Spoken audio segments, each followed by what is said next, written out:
اعوذ باللہ من الشیطان اللعین الرجیم بسم اللہ الرحمن الرحیم الحمدللہ رب العالمین وصلی اللہ علی محمد وآلہ الطیبین الطاہرین المعصومین اللہم صلی علی محمد وآل محمد وعجل فرجہم رب زدنی علما وقال رسول اللہ صلی اللہ علیہ وآلہ وسلم خیر الدنیا والآخرہ علم وشر الدنیا والآخرہ جہل۔ سامعین محترم، ناظرین کرام، السلام علیکم ورحمۃ اللہ وبرکاتہ۔ میں سید ثقلین حیدر نقوی نجفی سرزمین نجف اشرف سے آپ کی خدمت میں حاضر ہوں، اور ہماری گفتگو چل رہی تھی سلسلہ وار تاریخ العلماء تشیع، علماء اہل بیت، وہ بزرگ مجتہدین، وہ مراجع عظام کہ جن کی محنتوں اور مشقتوں کی وجہ سے فقہ اور دین ہم تک پہنچا، اور ہم اس سلسلہ وار گفتگو میں بتاتے آ رہے ہیں کہ فقہا، مراجع عظام اور مجتہدین کا وجود زمانہ امام میں موجود تھا، جس پہ ہماری 5 اقساط کی گفتگو گزر چکی ہے، اور آج ہم 6 مرحلے میں داخل ہیں، غیبت صغریٰ کا آغاز۔ ناظرین محترم، غیبت صغریٰ کا آغاز کب ہوا، اور غیبت صغریٰ سے پہلے چند سالوں کے حالات کیا تھے، اور ان حالات میں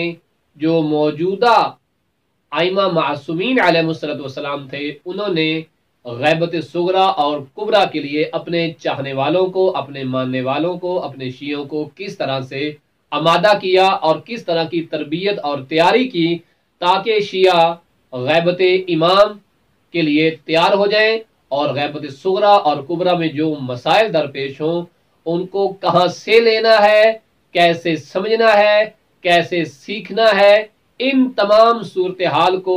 ملحوظ رکھتے ہوئے امام عاشر یعنی امام علی نقی علیہ السلام اور امام حسن عسکری علیہ السلام نے بہت زیادہ ورک کیا، بہت زیادہ کام کیا، اور اپنے محبوں کو اور اپنے چاہنے والوں کو غیبت صغریٰ اور کبریٰ کے لیے آمادہ کیا، اس لحاظ سے، اس اعتبار سے کہ جب غیبت امام زمانہ کا سلسلہ شروع ہو تو شیعوں کی رہنمائی کا سلسلہ بند نہ ہو جائے، رک نہ جائے تشیع کا وہ علمی کام، وہ فقہ، وہ دین جو ائمہ معصومین علیہ السلام دشمنوں، طاغوتی حکومتوں کے باوجود بچا کر لا رہے تھے، اور اسے تا یوم القیامت تک باقی رکھنا چاہ رہے تھے، جس میں امام جعفر صادق علیہ السلام، سرکار امام محمد باقر علیہ السلام، سرکار امام موسیٰ کاظم علیہ السلام اور سرکار امام علی رضا علیہ السلام کا ایک سخت ترین دور میں ایک علمی انقلاب کتب کے اندر موجود ہے کہ ہمارے ان 4 ائمہ معصومین نے کس طرح سے اپنے شاگرد تیار کیے، اور کس طرح سے دین کو اگلے امام تک، اور امام عاشر اور امام حسن عسکری علیہ السلام نے غیبت صغریٰ اور کبریٰ کے لیے کس طرح کے جو ہے وہ انعقاد کیے، کس طرح کے پروگرام کیے تاکہ دین کو جو ہے وہ بچایا بھی جائے اور آنے والی نسلوں تک پہنچایا بھی جائے۔ جس طرح سرکار امام محمد باقر اور امام جعفر صادق علیہ السلام کے متعلق یہ ملتا ہے کہ جب بنو عباسیہ اور بنو امیہ آپس میں لڑ رہے تھے تو اس قدر اس دین کو پھیلایا سرکار جعفر آل محمد نے، صادق آل محمد علیہ السلام نے، کہ اونٹوں کے اوپر کتابیں لاد کر جب لوگ لے جایا کرتے تھے، اونٹوں کی قطار نظر آتی، پوچھنے والے پوچھتے کہ یہ مال تجارت کہاں سے آ رہا ہے، تو بتایا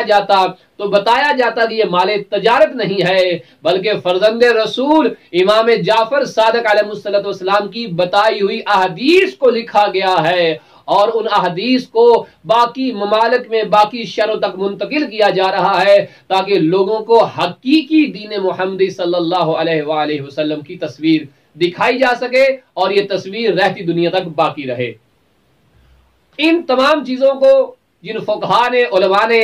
آگے نشر کیا، ان کا تذکرہ ہم کر چکے ہیں، جس میں جناب زرارہ کا نام موجود ہے، جناب محمد ابن مسلم کا نام موجود ہے، اور دیگر علماء فقہا کا نام موجود ہے، جو ہم اپنے گفتگو کے چوتھے مرحلے میں تفصیلی طور پر بیان کر چکے ہیں۔ اور امام حسن عسکری علیہ السلام اور سرکار امام علی نقی علیہ السلام نے غیبت پہ چونکہ بہت زیادہ کام کیا، اپنے شیعوں کو آمادہ کیا اور ان لوگوں کی تشخیص کی تھی کہ جن لوگوں سے امام زمانہ علیہ السلام کی غیبت میں خدمات لینی ہے، دین لینا ہے، حلال سمجھنا ہے، حرام سمجھنا ہے۔ کیوں؟ اس لیے کہ حکومت وقت نے امام علی نقی علیہ السلام اور سرکار امام حسن عسکری علیہ السلام پر بہت زیادہ پابندیاں لگا دی تھیں، اور بالخصوص امام علیہ السلام، امام علی نقی اور امام حسن عسکری علیہ السلام پر اقتصادی پابندیاں بھی لگا دی گئی تھیں۔ ان اقتصادی پابندیوں کے باوجود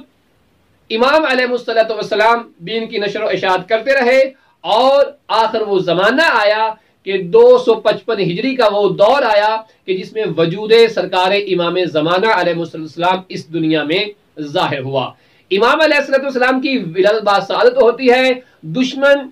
اس کے اوپر مکمل متوجہ تھا کہ یہ حسن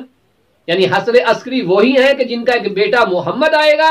اور وہ طاغوتی حکومتوں کی گردنیں کاٹ دے گا، ان تختوں کو جن کی بنیاد جھوٹ اور دین خدا کی مخالفت پہ جو ہے وہ قائم ہے، انہیں تباہ و برباد کر دے گا، اور پرچم اسلام، پرچم الہی، پرچم دین محمدی کا بول بالا کرے گا۔ لہٰذا اس کے فرزند کو دنیا میں آنے سے پہلے ہی قتل کر دیا جائے، اس کو ویسے ہی مار دیا جائے، اس کا نشان دنیا سے مٹا دیا جائے، اس سے پہلے کہ وہ ہمارا نشان مٹائے۔ ناظرین محترم، سامعین گرامی، ایسے دور میں جہاں امام زمانہ علیہ السلام کی جان کو خطرہ تھا، وہاں امام حسن عسکری علیہ السلام کو حکومتی اعتبار سے ہٹ کے ان علماء کی تربیت بھی کرنی تھی کہ جن علماء نے امام زمانہ علیہ السلام کی غیبت میں دین کو باقی رکھنا تھا، اور ان میں کوئی معصوم نہیں تھا، چونکہ 12ویں معصوم سرکار امام زمانہ علیہ السلام تھے، جن کے بعد کوئی اور امام موجود نہیں تھا۔ تو آئیے غیبت صغریٰ کے احوال جانتے ہیں اور ان علماء کا تذکرہ کرتے ہیں کہ جن علماء نے امام علی نقی علیہ السلام اور سرکار امام حسن عسکری علیہ السلام سے دین سیکھا، اور آ کر غیبت صغریٰ کے آغاز میں امام کے حکم کے مطابق، امام کے امر کے مطابق جو ہے وہ دین کی نشر و اشاعت کی، اور شیعہ نے حیدر کرار اور شیعہ نے اہل بیت کی علمی مدد کی، اور واجباتی اعتبار سے وہ جو امور واجب تھے، وہ جو اموال واجب تھے، وہ کیسے مومنین سے لیے اور ائمہ تک کیسے پہنچائے، اور دینی معاملات کو لوگوں تک کیسے نقل کیا۔ غیبت صغریٰ کا چونکہ آغاز شہادت امام حسن عسکری علیہ السلام سے ہو جاتا ہے، اور امام حسن عسکری علیہ السلام کی شہادت ہوتی ہے 260 ہجری میں۔ امام زمانہ علیہ السلام کی ولادت ہوتی ہے 255 ہجری میں، اور جب امام حسن عسکری علیہ السلام کو زہر سے شہید کر دیا جاتا ہے تو ناظرین محترم، سامعین گرامی، بتانا یہ مقصود ہے کہ جب امام کی شہادت ہوتی ہے، امام زمانہ علیہ السلام کو غیبت میں جانا ہے، اس وقت کون سے وہ لوگ تھے کہ جنہوں نے دین کی جو ہے وہ باغ سنبھالی ہے اور لوگوں تک دین پہنچایا ہے۔ غیبت صغریٰ میں جو پہلے نائب جنہیں امام زمانہ علیہ السلام نے اپنا نائب قرار دیا ہے، اپنا نائب مقرر کیا ہے، اپنا سفیر مقرر کیا ہے، اس شخصیت کا نام ہے ابو عمر جناب حضرت عثمان ابن سعید العمری۔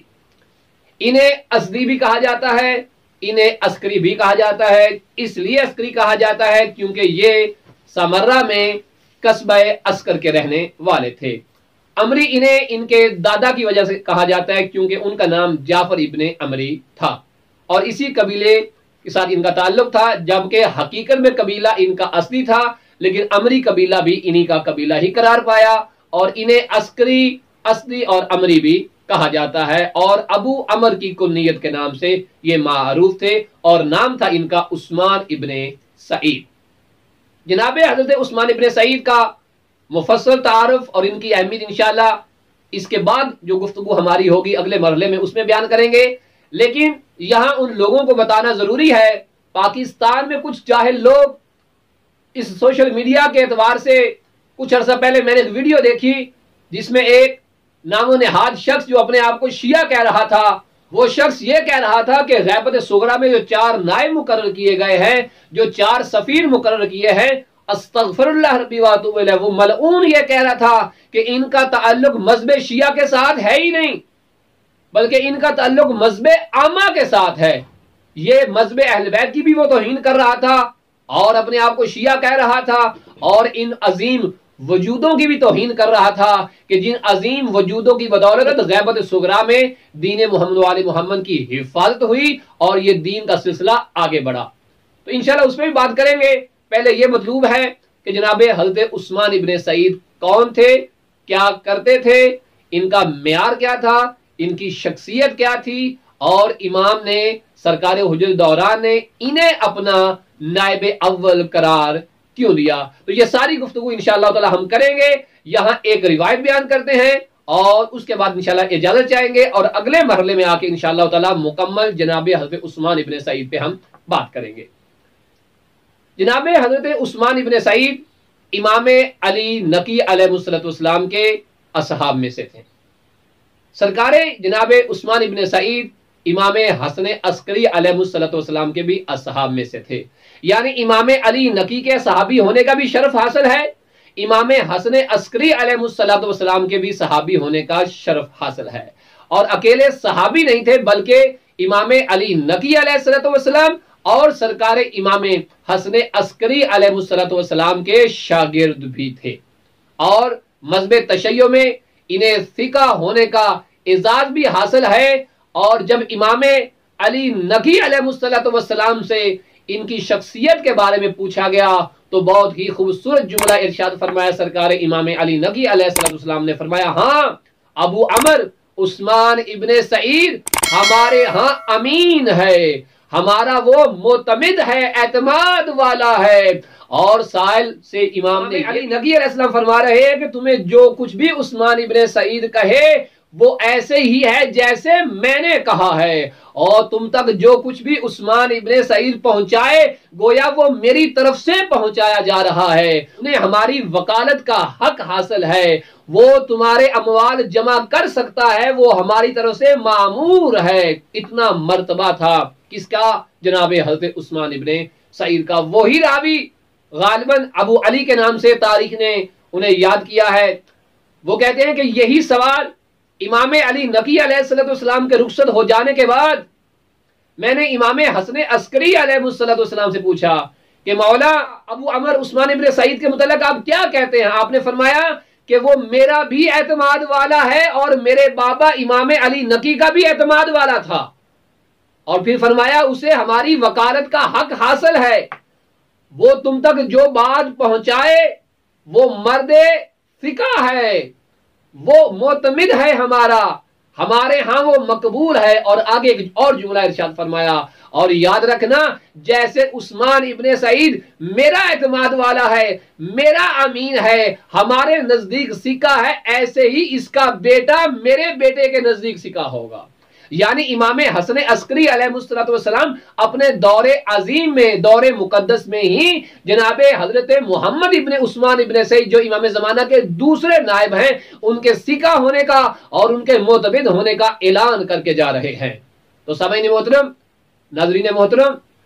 اس سے اندازہ لگائیے کہ غیبت صغریٰ میں جس فرد کو امام زمانہ علیہ السلام نے اپنا نائب قرار دیا ہے، اپنی وکالت میں لیا ہے، لوگوں تک پہنچایا ہے، لوگوں سے اموال الہی لینے کے لیے امام نے اسے معین کیا ہے، اس شخص کا مقام اور مرتبہ کیا ہے۔ ان روایات سے ہمیں یہ بات بالکل سمجھ آ گئی ہے کہ یہ کوئی عام شخص نہیں تھا، اس کا مرتبہ، اس کی عزت عند اللہ اور عند المعصومین علیہ السلام بہت اعلیٰ مقام پہ تھی۔ یہ بلندیوں کی اس عظیم چوٹی پہ فائز تھا کہ جسے امام وقت نے اپنا نائب کہا ہے۔ انشاءاللہ تعالی اگلی گفتگو میں اس کو مکمل کریں گے اور جناب حضرت عثمان ابن سعید کی حیات کو اور ان کی ذمہ داریوں کو اور ائمہ معصومین کے اقوال کو اور اچھے انداز میں اپنے سامعین اور ناظرین تک پہنچائیں گے تاکہ ہمیں اندازہ ہو کہ غیبت صغریٰ میں انہوں نے اپنی ذمہ داریوں کو کس طرح سے انجام دیا اور شیعت کو غیبت صغریٰ میں کن کن حالات کا سامنا تھا اور ان بزرگان نے شیعت کو کن کن حالات سے بچایا۔ وہ طاغوتی طاقتیں، وہ حکومتیں کہ جو وجود امام زمانہ کی دشمن تھیں، اس لیے کہ وہ دین الہی کا وہ علمبردار تھا کہ جس نے دین الہی کو رہتی دنیا تک نافذ کرنا تھا، جب اس کے خلاف اتنی پلاننگ کی گئی، اس کے قتل کے لیے اقدام کیے گئے اور اسباب وسائل جو ہے وہ بروئے کار لائے گئے تاکہ امام زمانہ کو قتل کر دیا جائے۔ ذرا سوچئے اس دور میں دین محمد والے محمد کو ختم کرنے کے لیے اور مٹانے کے لیے دشمن نے اور طاغوتی طاقتوں نے کیا کچھ کیا ہوگا۔ اور ان حالات میں کہ جب امام زمانہ غیبت میں ہے اور شیعوں کو بچا کے رکھنا، شیعوں تک حقیقی دین پہنچانا، جس شخص نے یہ ذمہ داری ادا کی ہوگی، کیا مرتبہ ہوگا عند اللہ، کیا مرتبہ ہوگا اس شخصیت کا خدا اور اہل بیت کی نگاہ میں۔ انشاءاللہ اسے مفصل انداز میں بیان کریں گے۔ ہمیں اجازت دیجیے اور اس سلسلہ وار گفتگو کو ضرور دیکھتے رہیے اور سمجھتے رہیے تاکہ ہمارے علم میں بھی اضافہ ہو، اور اس دور میں جو علماء کے خلاف نفرتیں بغاوتیں پھیلائی جا رہی ہیں، ہمیں اندازہ ہو کہ ہم کہیں ان لوگوں میں تو نہیں ہیں کہ اس وقت بھی وہ ائمہ معصومین علیہ السلام کے خلاف جو ہے وہ پروپیگنڈا کرتے تھے اور آج بھی کر رہے ہیں، اس وقت بھی وہ علماء کی توہین کرتے تھے اور آج بھی کر رہے ہیں، یا ہم اپنے دین کے ان حقیقی وارثوں اور ان حقیقی ہیروں کو اچھے انداز سے پہچانتے ہیں کہ جنہوں نے غیبت امام میں دین کا علم تھاما اور امام زمانہ علیہ السلام کی رہنمائی کے ساتھ ساتھ ہم تک پہنچایا۔ انشاءاللہ تعالی بشرط زندگی یہ سلسلہ گفتگو جاری و ساری رہے گا۔ تب تک کے لیے مجھے دیجیے اجازت، انشاءاللہ ملاقات ہوگی۔ وصلی اللہ علی محمد و آل محمد۔